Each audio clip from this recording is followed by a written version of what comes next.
Coin du DP.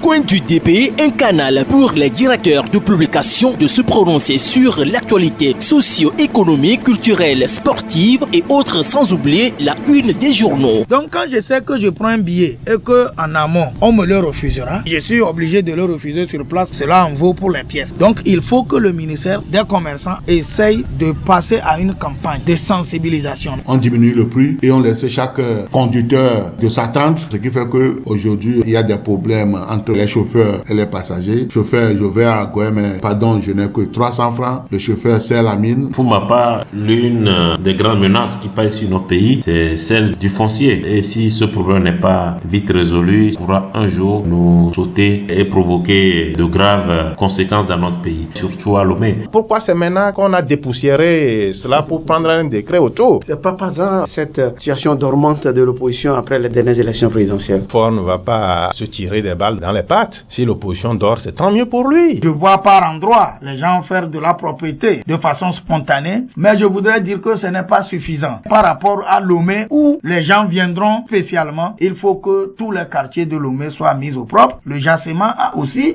ce point. À voir de très près, on dirait que c'est contre la moralité. Cette opération de passe-passe où Blaise Compaoré devient ivoirien, après avoir dirigé pendant 25 ans. Voilà comment la politique ne cesse de nous présenter des facettes. Mais ici au Togo, c'est que nous avons 10% qui sont tout puissants, qui maintiennent une mafia pas possible et qui soumettent le peuple au joug. Coin du DP, c'est tous les vendredis après le journal de 18h et 22h. Avec rediffusion tous les dimanches à 11h. Les kiosques ont encore enregistré les journaux cette semaine. L'actualité telle commentée par ces quelques parutions avec nous ici sur le www.afripresse.info. L'agence d'information d'Olivier Adja, également DP du journal Harakiri. Plusieurs sujets de l'actualité sont à lire. C'est qu'en 7 ans d'indépendance du Togo, Faure Gnassingbé appelle à la construction d'une nation stable et prospère. Extrait du discours du chef de l'État prononcé à l'endroit de la nation hier 27 avril. Aussi à découvrir sur le site afripresse.info l'article relatif au nom des quelques personnes décorées par le chef de l'État Faure Sozina Gnassingbé mercredi dernier. Autre parution, le courrier de la République de Aliru Tchakala parle d'un enfant d'un DG qui s'est acheté une moto à plus de $100,000, vol à ciel ouvert, titre le journal qui trouve que les différents programmes et projets de lutte contre la pauvreté dans notre pays seraient tout simplement des pétards mouillés selon l'hebdomadaire courrier de la République qui met en image le ministre du Développement à la base, Victoire Tomega Dogbe. Valentin, les femmes peuvent-elles faire l'amour pendant les menstruations? René, la réponse à cette question est à découvrir dans la rubrique santé du journal Indépendant Express à sa page 7. Politique, réforme et alternance au Togo, stratégie politique, jusqu'où ira le groupe des 6, s'interroge le journal. Foncier au Togo, le verre est dans le fruit.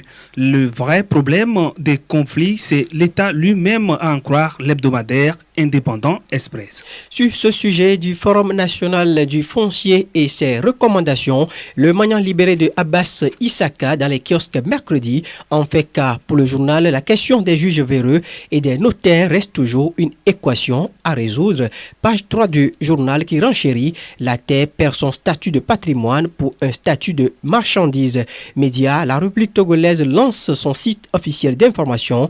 Il s'agit du www.republiquetogolaise.com, informe le magnat libéré. Et revenant sur la question du foncier, Forum de la semaine rapporte la décision du ministre Maître Fiatou Sessenou de l'urbanisme, de l'habitat et du cadre de vie. Les actes de vente de terrain seront uniquement faits désormais par les notaires. Le quotidien Forum de la semaine de Dimas Dikodo renseigne les abonnés de la TTE sur 3 bonnes nouvelles de la dite société. Le médium de Credo TT paru mardi relève dans ses colonnes quelques dysfonctionnements à la compagnie énergie électrique du Togo CET. C'est une structure qui manque de respect à ses abonnés et qui brille encore dans l'amateurisme, écrit le journal. Politique, 27 avril, avez-vous dit fête de l'indépendance, s'interroge le journal Le Médium. Le bimensuel Togo Nigban pour sa part demande à la mère patrie: Togo, qu'as-tu fait de ton indépendance?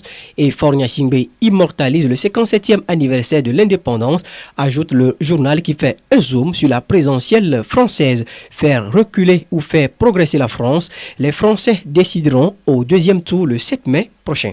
Le quotidien Liberté de Médard Amétépé de mardi mentionne que 35% du budget sont alloués au remboursement de la dette et 15% au salaire.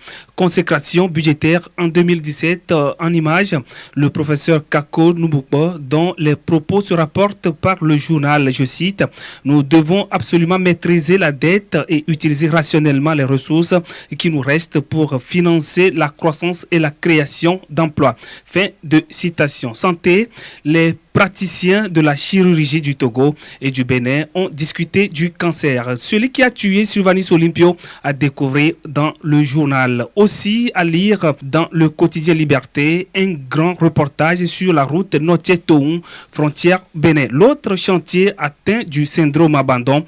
3 des 4 entreprises portées disparues. René, as-tu donc une idée des entreprises au Togo? Non, Valentin, mais bientôt un recensement général des entreprises dans notre pays annonce le libéral de Fabrice Pecchesi. Politique colloque du CAP 2015. Les invités abonnés seront-ils présents? Cette fois-ci, s'interroge l'hebdomadaire Le Libéral et le messager de Ibrahim Tchaboré sur ce second colloque du CAP 2015 donne le nom des invités. Albert Bougie, Francis Batindé et Francis Laloupo en mode rattrapage à Lomé, écrit le journal qui rend public une interview de Gilles-Christ Olympio qui estime qu'il n'est pas judicieux de se cantonner aux réformes car celles-ci ne garantissent en rien la victoire. Page 3 de l'hebdomadaire Le Messager qui a un site web, le www.lemessager-actu.com.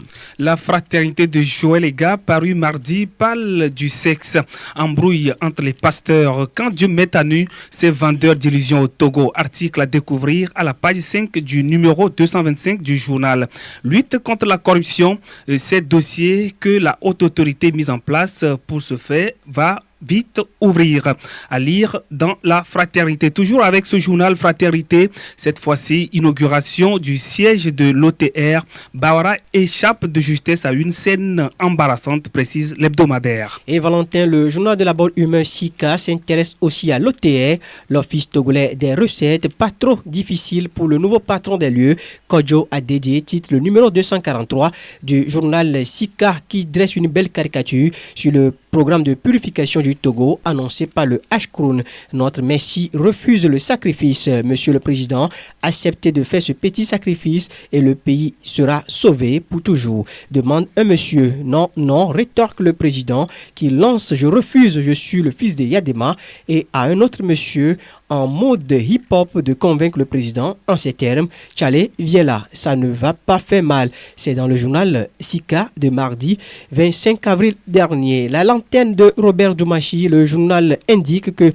la vision de Faure Gnassingbé, lourdement hypothéquée par l'impunité garantie aux détourneurs des deniers publics, servir le peuple ou se remplit les poches, se demande la lanterne qui pointe du doigt une erreur de stratégie de l'opposition qui a laissé le champ libre au pouvoir, favorisant ainsi le contrôle de ce dernier de tous les démembrements du Conseil national de suivi de la décentralisation, le CNSD. Réforme politique, selon Brigitte Adjamagbo, la dernière chance est offerte au régime Faure Gnassingbé. Et puis la dernière parution qui vient de nous parvenir, Togo Finance et Business, le bimensuel Comment booster les relations d'affaires entre notre pays et l'Allemagne, page 11 du journal. Les sociétés minières doivent 0,75% du chiffre d'affaires au développement local et le CERSA, le Centre régional d'excellence sur les sciences aviaires, reçoit la vice-présidente de la Banque mondiale. Valentin, merci. Place à présent au décryptage de l'actualité dans ce nouveau numéro du Coin du DP.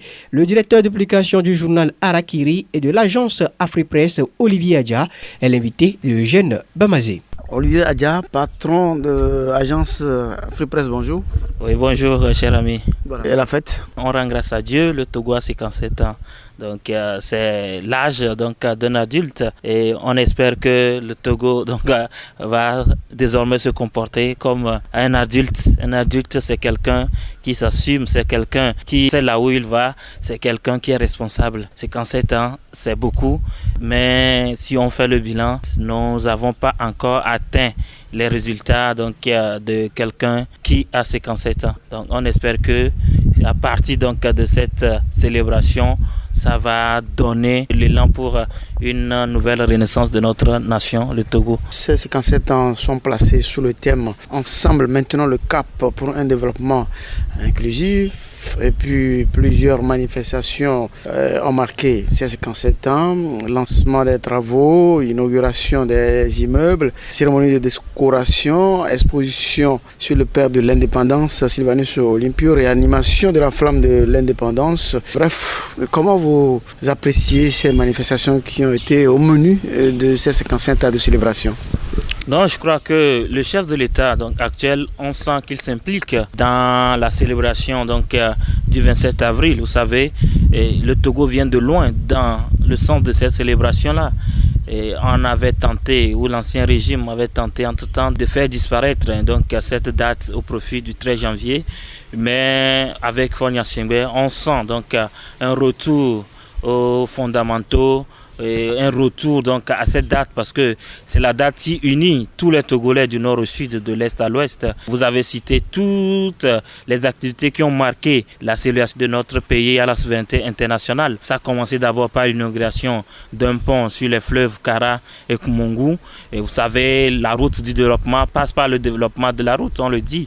Donc les infrastructures sont très importantes. Sous Faure Gnassingbé, on a senti que le gouvernement a pris la mesure de ce défi. C'est 50 ans après l'indépendance, le Togo n'a pas encore des infrastructures routières à la hauteur de ses ambitions. Mais je crois que durant ces 5-6 dernières années, le Togo est en train de se rattraper. On a vu de nouvelles routes à Lomé et à l'intérieur du pays, des ponts qui sont construits ici et là, et d'autres infrastructures pour l'épanouissement de notre jeunesse. Donc c'est un défi que le gouvernement actuel est en train de relever. Je crois que derrière cet élan, il y a une grande partie du peuple togolais qui se sent concerné et on ne peut que soutenir ce qui est bien et je crois que c'est une très bonne chose qui est en train d'être faite. Des manifestations salutaires par le patron de l'agence Afripresse, mais une fois encore, l'opposition, nous voulons la parler du chef de file, a brillé à cette célébration par son absence. Oui, c'est ce qui est dommage, mais il faut aussi noter que c'est une tradition au Togo que l'opposition se mette en marge de tout ce qui est célébration officielle. Ça ne date pas d'aujourd'hui. Et depuis le début de cette lutte démocratique, l'opposition, ou du moins une partie s'est toujours mise en marge des célébrations, que ce soit du 13 janvier et il y a quelques années. C'était compréhensible.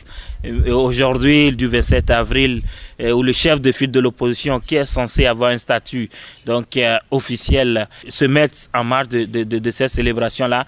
Bon, mon appréciation est mitigée. Mitigée en ce sens que l'opposition, normalement, n'avait pas de raison de se mettre en marge parce que c'est une date qui devrait unir toutes les filles et tous les fils de cette nation. C'est une date qui devrait être le ciment qui nous rapproche, qui donne l'occasion aux uns aux autres de se parler, de dialoguer et de toucher du doigt les défis auxquels le Togo est confronté.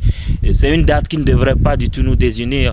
Lorsque nous prenons l'exemple des autres pays de la sous-région, des pays limitrophes comme le Ghana et le Bénin, ce sont des dates où on ne sent pas une division au sein de la classe politique du pays. Bon, malheureusement, ce n'est pas le cas aujourd'hui, mais mon analyse est mitigée en ce sens que il faut prendre en compte l'histoire du Togo, l'histoire faite de division, d'antagonisme, de lutte entre le pouvoir et l'opposition, d'incompréhension, si bien que les gens ont peur de s'asseoir à la même table que l'adversaire politique parce que et se demandent qu'est-ce que l'opinion va dire, quelle image l'opinion aura d'eux.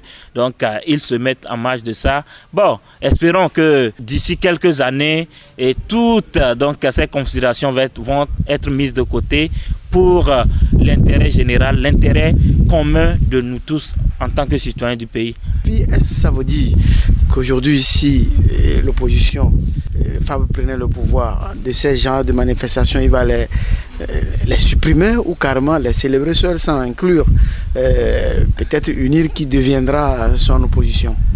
Non, je crois que dans ce sens, ça serait à UNIR de donner sa position, parce que lorsque UNIR se trouve dans l'opposition et que le parti qui serait au pouvoir en ce moment lui envoie un courrier donc à participer aux célébrations, le ballon se trouverait dans le camp d'UNIR, comme le ballon aujourd'hui se trouve dans le camp du parti de l'opposition, c'est-à-dire l'ANC, qui accepte ou refuse donc de venir ou de ne pas venir. Je ne vois pas un pouvoir refuser de convier son opposition donc à participer à une manifestation. Donc surtout lorsqu'il s'agit de la célébration de la fête de l'indépendance du pays.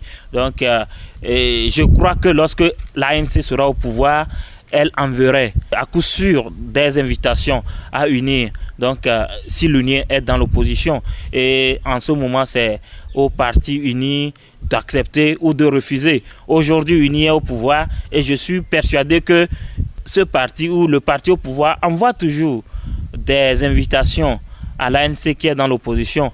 Maintenant, l'ANC est libre d'accepter ou de refuser.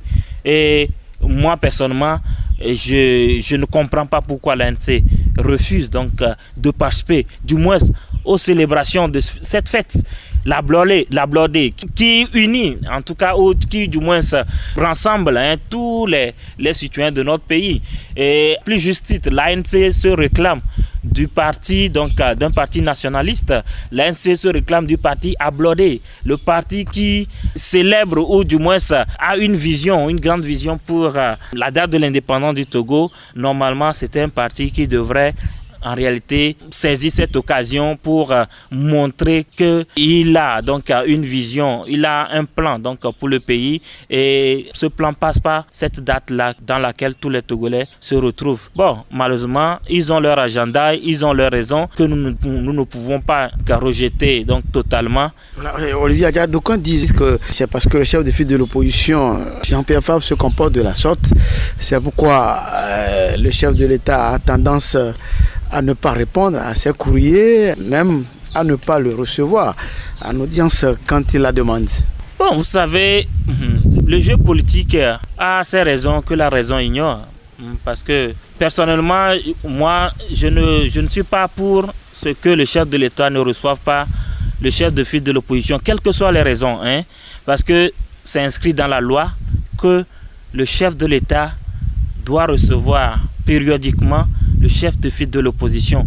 On n'a pas dit au cas où ou à condition que le chef de file de l'opposition fasse ci ou fasse ça. Il n'y a pas de condition donc que la loi a prévu. Donc il n'y a pas de raison que le chef de l'État refuse de recevoir. Lorsqu'il le fait, à mon sens, il viole indirectement cette loi qui a prévu qu'il reçoive son chef de file de l'opposition pour discuter des questions relatives donc à la bonne marche des institutions, à la bonne marche du pays. Moi, je ne trouve pas d'excuses ni de raisons derrière ça. Maintenant, est-ce que pour peut-être un peu relativiser mes propos, je dirais qu'il n'y a pas de clause forçant la main au chef de l'État de recevoir aussi le chef de file de l'opposition. C'est-à-dire, on ne peut pas arrêter le chef de l'État ni le convoquer parce qu'il n'a pas reçu le chef de file de l'opposition. Mais entre ces deux considérations, il y a la loi qui dit quelque chose et moi je constate que cette loi-là n'est pas respectée. C'est tout.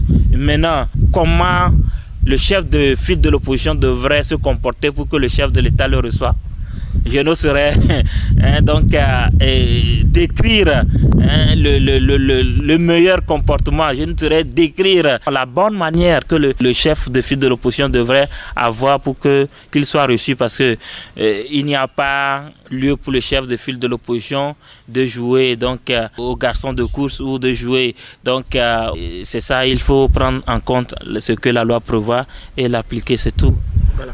Et CONDIDP, un canal sur RCJ qui donne donc la parole au directeur de publication par rapport à l'actualité. Aujourd'hui, nous sommes donc à la rédaction de l'agence AfriPresse et nous causons avec son patron Olivier Adja. Vous pouvez donc réécouter cette émission sur YouTube en tapant Radio RCJ-CONDIDP.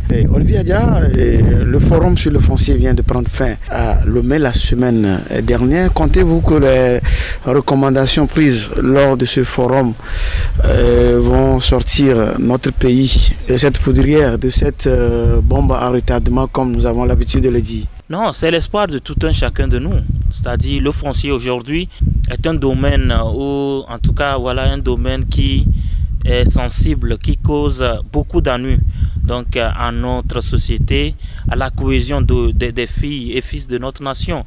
Le foncier aujourd'hui, devant les tribunaux, je crois, occupe une place très importante dans les dossiers, dans les sujets que les tribunaux traitent.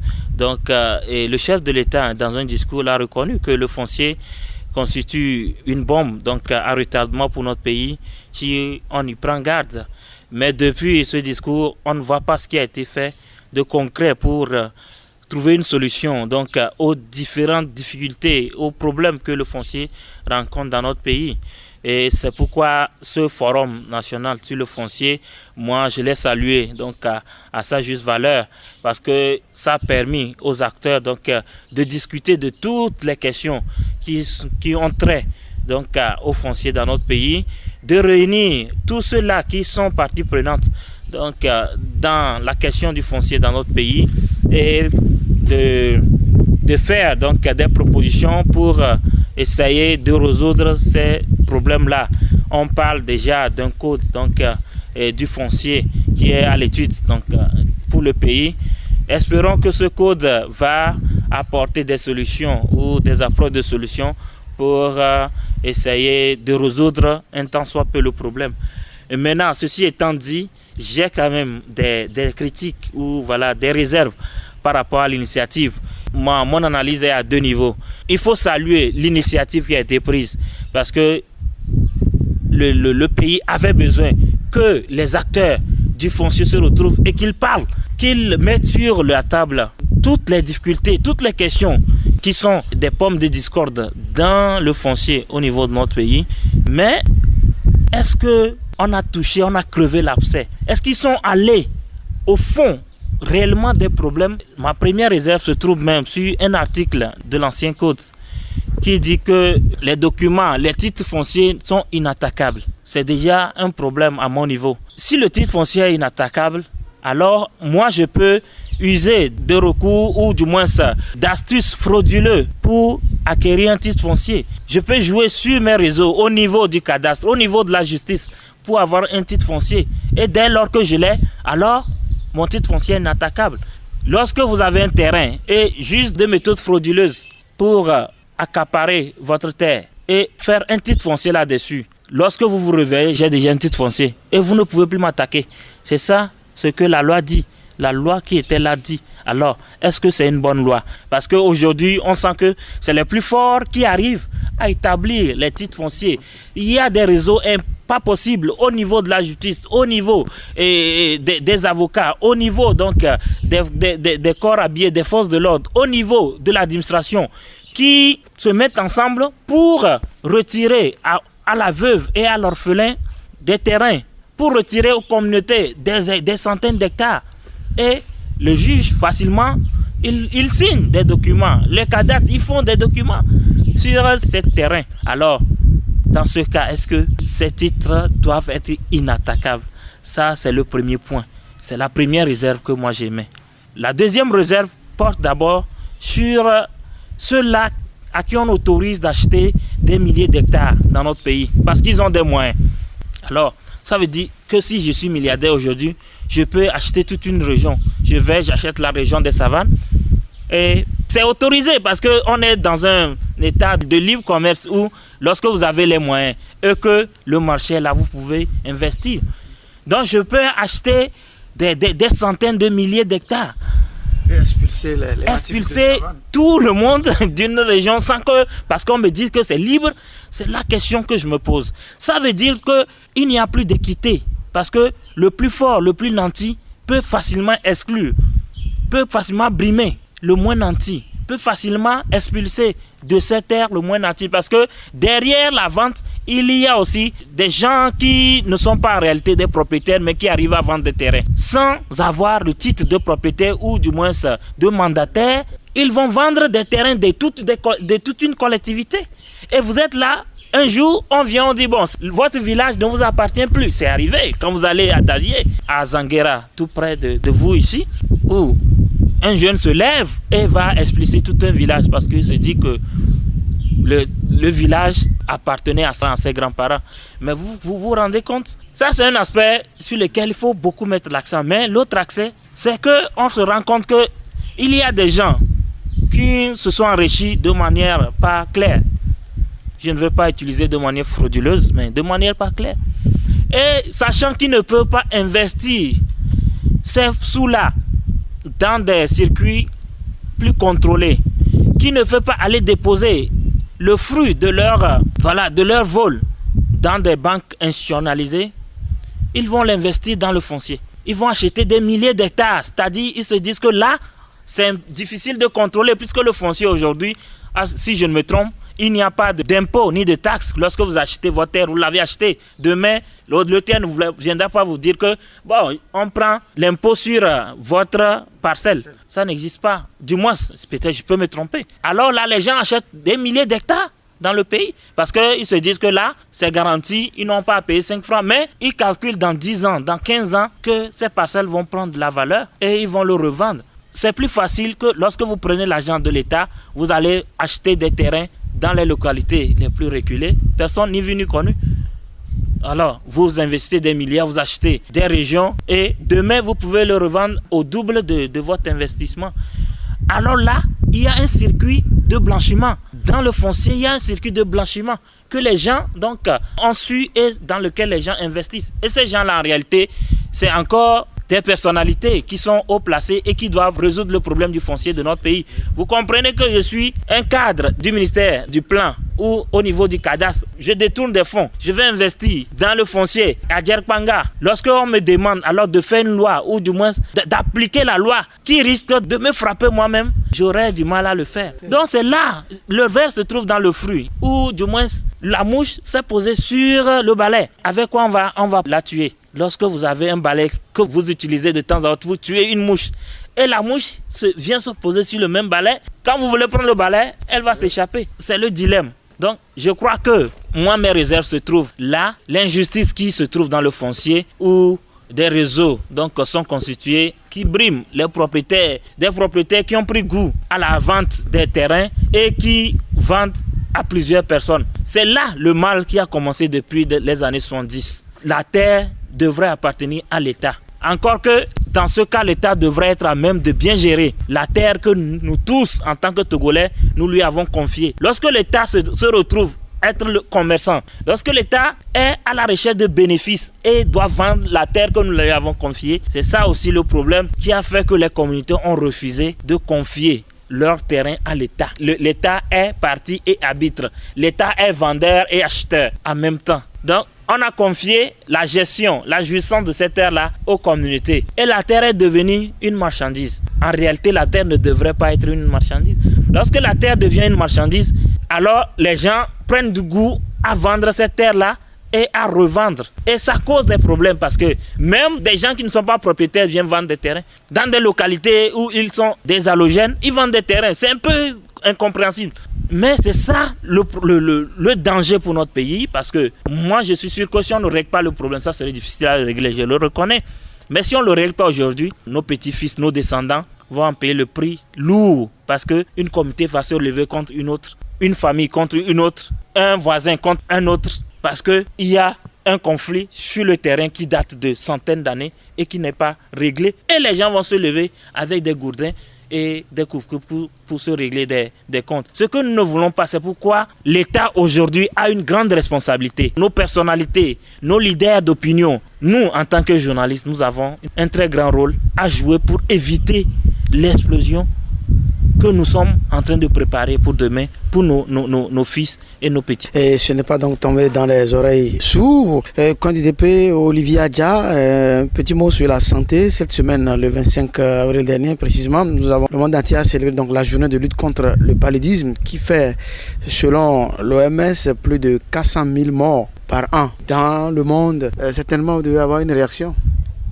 Oui, c'est un fléau qui tue plus que le sida. Je crois dans le monde, le premier fléau qui tue beaucoup et surtout les enfants donc en sont victimes, les enfants en bas âge.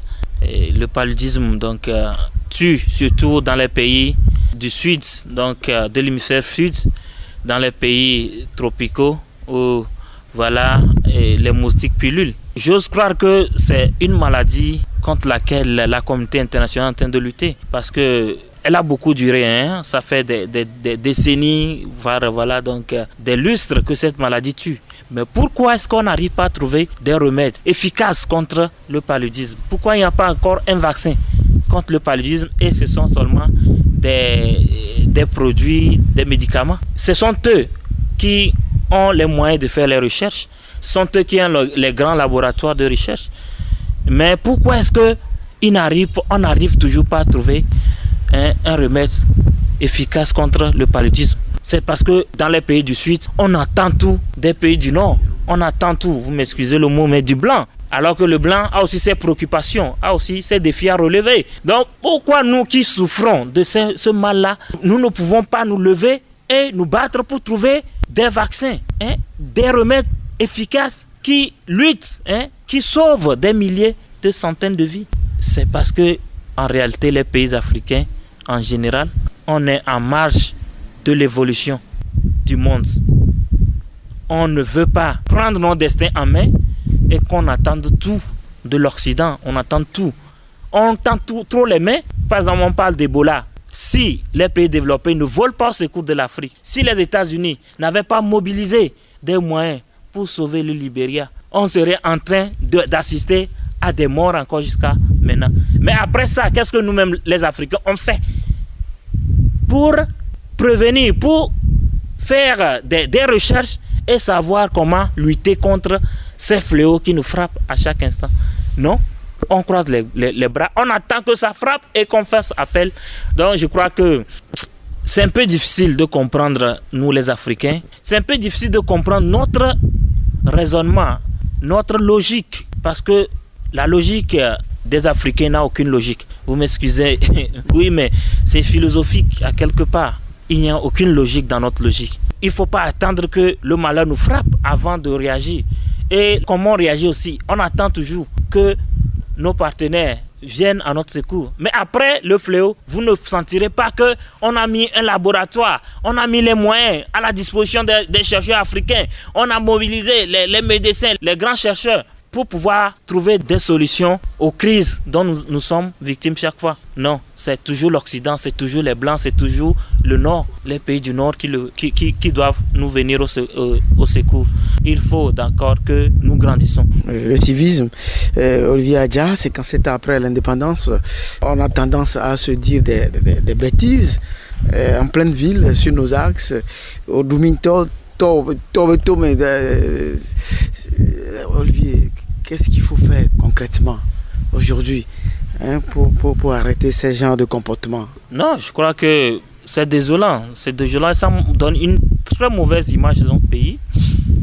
Aux yeux des étrangers qui arrivent, certes, peut-être certains ne comprennent pas les injures donc, dans nos langues maternelles, mais quand même, ils ressentent que ce sont des propos agressifs et qu'on leur envoie, et d'autres le comprennent, d'autres c'est en français ou dans les langues connues que on leur envoie des injures. Donc c'est une habitude, une très mauvaise habitude, et il faut rééduquer les citoyens, il faut rééduquer les Togolais, surtout nos amis les émigrants qui ont l'habitude donc de se comporter ainsi, parce que bon, il faut dire que ce sont eux qui ont l'habitude d'aller toujours au contact donc de la société, parce qu'ils se déplacent beaucoup. Donc on sent qu'à leur niveau, il y a encore beaucoup de choses à faire. Est-ce que c'est de leur faute? Oui, à quelque part, mais pas totalement. Il faut leur trouver des circonstances aussi, parce que on sent derrière ce comportement l'expression d'une déception, l'expression d'une rancœur, d'un désespoir, d'une rancœur qu'ils sont en train d'exprimer. C'est le sentiment d'une frustration. Donc, en réalité, il faut peut-être un travail de psychanalyse, de catharsis générale de notre société, parce que au-delà même des étudiants, au niveau de vous et moi, au niveau de ceux-là qui sont dans les bureaux, on sent aussi de l'incivisme. Parce que les gens n'ont plus le sens élevé du devoir. Ils sont payés, mais ils ne font jamais ce qu'on leur demande. Quand vous arrivez auprès d'eux, ils vont demander encore de l'argent pour le service pour lequel ils sont payés par l'État. Pourquoi ça avance vite? Mais c'est pourquoi ils sont payés en fait. Comprenez? Donc c'est de l'incivisme. Des gens qui sont payés mais qui ne viennent pas au travail, qui ne pointent pas. Ou du moins quand ils vont arriver, c'est surtout dans les hôpitaux, ils arrivent le matin et jusqu'à midi, vous ne les verrez plus à leur poste. Ça, c'est à qui la faute? C'est le sommité, puisque vous savez, dans le temps, quand on était encore enfant, selon l'histoire, il paraît que le chef, le feu Yadema, faisait des descentes inopinées dans nos hôpitaux pour constater tout cela. Lorsque vous êtes payé et lorsque vous avez un sens élevé du service, du bien social, on n'a pas besoin de faire le gendarme derrière vous. Jamais. Un contrat, c'est quoi? C'est synalagmatique. Vous rendez un service contre un salaire. C'est-à-dire, je vous donne quelque chose, en retour, vous me donnez quelque chose. C'est ce qu'on appelle un contrat synalagmatique. Donc, il y a un engagement des deux côtés. Donc, lorsqu'il y a un engagement, on n'a plus besoin de gendarmes. Mais lorsque vous avez besoin qu'on vous surveille, avant que vous n'accomplissez ce pourquoi vous êtes engagé, c'est ce qu'on appelle de l'incivisme. Vous êtes incivique. Et il faut un travail dans la tête. Parce que lorsque le gendarme va vous quitter, vous allez retomber dans vos devoirs. Alors qu'on ne peut pas avoir un gendarme derrière chaque citoyen 24 heures sur 24. Le chef de l'État ne peut pas être derrière chaque fonctionnaire, chaque jour, chaque heure, chaque minute. C'est impossible. S'il le fait pour les fonctionnaires de la présidence, pendant ce temps, les fonctionnaires du ministère de la Santé seront en train de s'amuser. S'ils quittent la présidence pour aller vers eux, ceux de la présidence vont se mettre à s'amuser. Donc, ce n'est pas le remède. Ce n'est pas du tout le remède. Le remède, c'est de remettre au centre de nos intérêts ou au centre de nos préoccupations l'intérêt général, l'intérêt de tous, le bien commun, le bien social que nous tous nous avons perdu. Ce n'est pas seulement les fonctionnaires, ce n'est pas seulement les étudiants. Vous et moi, en réalité, nous ne faisons pas ce que nous devons faire pour la société. Nous ne nous demandons jamais qu'est-ce que nous pouvons faire pour l'évolution de notre nation. Mais nous nous disons toujours qu'est-ce que la nation doit faire pour nous. Qu'est-ce que le pays n'a pas fait pour nous? Qu'est-ce que le pays n'a pas fait que nous devons réclamer dans la rue? Qu'est-ce que le pays n'a pas fait et que nous devons aller en grève? Qu'est-ce que le pays n'a pas fait et que nous devons dénoncer? C'est toujours de la manière dont nous nous comportons. Alors que quand tu prends le japonais, il n'a pas d'heure de repos, il n'a pas de jour de repos. Il travaille jusqu'au les dimanches. Le premier ministre japonais ne se met pas dans la rue ou ne va pas surveiller les gens. Les gens ont le sens du devoir. Et ils le font, ils l'accomplissent pour le rayonnement de leur pays. Parce que vaut un peuple qui ne travaille pas? On sera toujours à la traîne, on sera toujours derrière les autres. Et on va crier toujours à la faim, on va crier toujours à la misère, on va crier toujours au chômage. Il ne faut pas toujours attendre de l'État. L'État doit accompagner. Mais l'État ne peut pas créer le travail pour nous tous. C'est impossible. Les États-Unis ne sont pas arrivés, la France n'est pas arrivée. Ce n'est pas le Togo qui y arrivera. Non, mais les citoyens doivent se dire, il y a quelqu'un qui a besoin de sable, il y a le sable à côté, je peux aller prendre du sable pour aller lui proposer. C'est un travail que je crée. Il y a quelqu'un qui a besoin de l'eau sur son chantier, je peux aller chercher de l'eau à la fontaine pour lui amener. C'est un travail que je crée. Il y a quelqu'un qui a besoin qu'on aille faire des courses pour lui dans les supermarchés ou au marché ou n'importe où parce qu'il n'a pas le temps d'aller. Je peux créer ce service-là pour lui. Tout le monde veut être bureaucrate, hein, Olivier? Mais la preuve, c'est que les bureaucrates aussi crient aujourd'hui que ça ne va pas parce qu'ils sont en grève. Et aussi, il y a quelqu'un qui m'a agréablement surpris en disant que le problème de l'Africain, c'est aussi le manque de création d'idées. En réalité, le développement commence par la création d'idées. Et les philosophes ont dit qu'au départ, il y avait les idées et les gens sont arrivés à expulser les idées des cavernes. L'allégorie de la caverne, c'est notre tête. C'est la tête qui abrite le cerveau et c'est la cavité. Il faut créer des opportunités où on réfléchit. On se dit qu'on a des problèmes ici, comment faire pour les résoudre. Et il faut que nos savants, nos connaisseurs, nos universitaires apportent de leur savoir à la création de cette idée-là. La jeunesse est en souffrance, la jeunesse est au chômage. Le Togolais, on se plaint trop. On est toujours dans cette posture de victimisation. On est ci, on est ça, on est abandonné. L'État fait ci, fait ça. Je vous assure que ce n'est pas l'alternance qui est la solution. L'alternance n'est pas la solution à nos problèmes. C'est le changement de comportement et de mentalité. Aussi longtemps que nous garderons la même mentalité et le même comportement, celui qui viendra au pouvoir ne pourra rien changer. Parce que les mêmes causes vont créer les mêmes effets et ça va donner les mêmes résultats. Donc il faut agir sur les causes pour changer les effets et avoir des résultats nouveaux. Et les causes, c'est quoi? C'est cette habitude-là à vouloir travailler, à vouloir être un bureaucrate, à vouloir donc s'asseoir dans des bureaux climatisés et à la fin du mois aller émarger au guichet d'une banque pour prendre de l'argent. Ça ne crée pas de la richesse. Ça plutôt, ça gaspille de la richesse. La création de la richesse, c'est sur le terrain. C'est aller voir là où il y a les besoins et chercher des solutions pour résoudre ces besoins-là pour la communauté. C'est là que nous pouvons sortir de notre ornière. Voilà, très bien. Et je crois que le temps déjà nous fait défaut. Pour terminer, un mot sur les travailleurs qui célèbrent leur journée le lundi prochain. Au fil des années, on ne sent pas l'engouement au Togo. Là, on ne dirait même pas que les travailleurs se retrouvent lundi prochain pour une célébration, pour une fête. Oui, il faut souhaiter d'ores et déjà bonne fête donc, aux travailleurs, que nous sommes tous d'ailleurs, à des degrés divers. Je crois que le 1er mai devrait être l'occasion de faire une rétrospective, l'occasion de faire le bilan, chacun à son niveau, de ce qu'il a pu apporter à l'édification d'une nation prospère. Ce n'est pas seulement l'occasion de faire des revendications. C'est bien de le faire pour que les conditions soient améliorées. Mais l'État ne peut pas améliorer les conditions des travailleurs si la condition même de l'État ne change pas. Vous comprenez? C'est aussi logique que cela. Parce que on ne dépense que ce qu'on a. Vous ne pouvez jamais dépenser ce que vous n'avez pas. L'argent que vous n'avez pas, c'est impossible. Donc, lorsque le fonctionnaire travaille plus pour que l'État gagne plus, il est normal que l'État lui donne plus. Mais lorsque le fonctionnaire travaille moins et que ça a des effets sur la caisse de l'État, il est impossible que l'État engage plus de moyens aux fonctionnaires.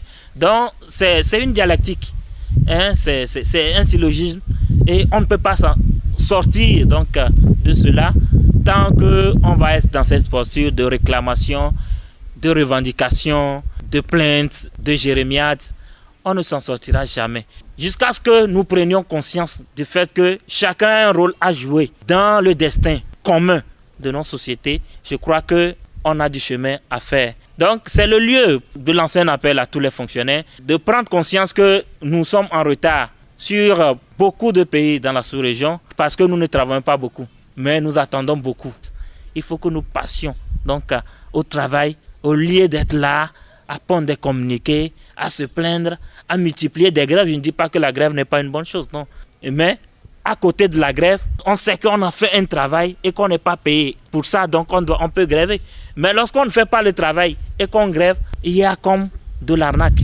Donc, bonne fête à nous tous, tout en lançant un appel aussi bien à l'État qu'aux fonctionnaires, qu'aux travailleurs dans les secteurs informels, de s'engager plus dans la création de richesses, de s'engager plus dans les efforts communs qui puissent lancer notre pays sur les rails du développement.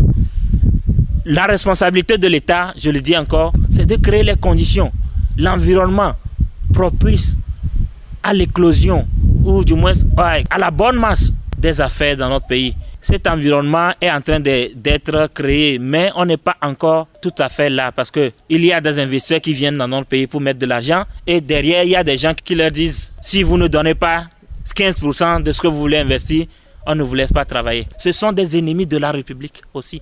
Et ce sont des cadres de notre pays, des ministres, des personnalités qui s'adonnent à cela. Il faut aussi bannir ces comportements parce que ça ne nous élève pas. Donc chacun à son niveau, à sa responsabilité. Nous les jeunes, nous avons aussi notre responsabilité. Aidez-nous à créer de la richesse. Aidez-nous à prospérer dans ce que nous faisons. Ne venez pas asphyxier les entreprises qui sont naissantes avec des taxes, des impôts incroyables. Plutôt, trouver des moyens pour exempter d'impôts les jeunes entreprises, peut-être sur une année, sur 2 ans. Donnez-leur plutôt les moyens pour se développer, pour que demain, ils puissent aussi payer les impôts. Parce qu'une entreprise morte ne peut pas payer des impôts. C'est impossible. Olivier Adja, merci de nous recevoir, donc RCJ à votre rédaction et bonne fête à vous également. Bonne fête à vous, bonne fête de l'indépendance et bonne fête donc des travailleurs et espérons que demain promet plus qu'aujourd'hui. Rendons grâce à Dieu qui nous a gardés en paix durant 57 ans. Notre pays est un pays assez adulte pour donner de la paix, pour donner de l'espoir, pour créer de l'envie aux Togolais de se réclamer Togolais, de revenir au pays et donc de participer à la construction d'une nation et prospère, d'une nation où chacun se retrouve donc au sein d'un creuset national. Merci à vous, auditeurs, auditrices, pour l'attention particulière. Point final donc à ce numéro de Coin d'IDP de ce vendredi. Je suis Eugène Bamazé. Rendez-vous vendredi prochain avec un auditeur de publication de La Place. Et bonne fête à toutes et à tous et surtout consommons avec modération, avec modération, avec modération, avec modération, avec modération. C'était Coin du DP.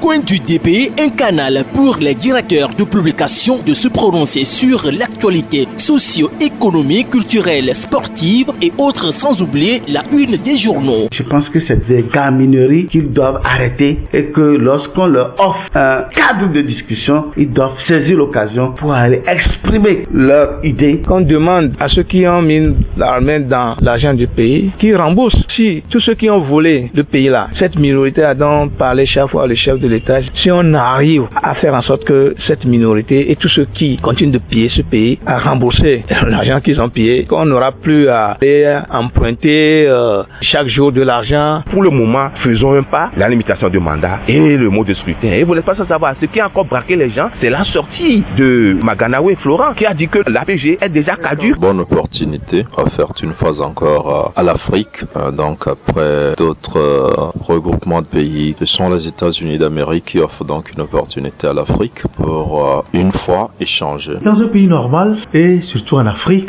le clergé et les représentations religieuses et spirituelles ont une importance capitale dans les prises de décision, dans l'orientation. Et le mal du Togolais, c'est que on réagit au coup par coup. Quand aujourd'hui quelque chose se passe, on réagit sur le champ, mais on ne cherche pas les tenants et les aboutissants. Les hommes d'affaires font les affaires. Et qui dit homme d'affaires cherche d'abord son bénéfice, puis le reste viendra après. Et donc quand vous confiez la fédération à un homme d'affaires, attendez-vous à ce qu'il fasse des affaires avec votre fédération et votre football. Disons que l'essentiel doit être fait. Et l'essentiel pour moi, c'est accompagner les responsables, les propriétaires de ces fermes avicoles afin qu'ils puissent redémarrer rapidement leurs activités. Je ne suis pas sûr que nous pouvons faire le compte. Et ça, c'est parce qu'il y a une certaine impunité dans le pays. Les gens pensent que quand on détourne l'argent du pays, ce qu'il y a comme sanction, c'est qu'on vous licencie. Coin du DP, c'est tous les vendredis après le journal de 18h et 22h. Avec rediffusion tous les dimanches à 11h.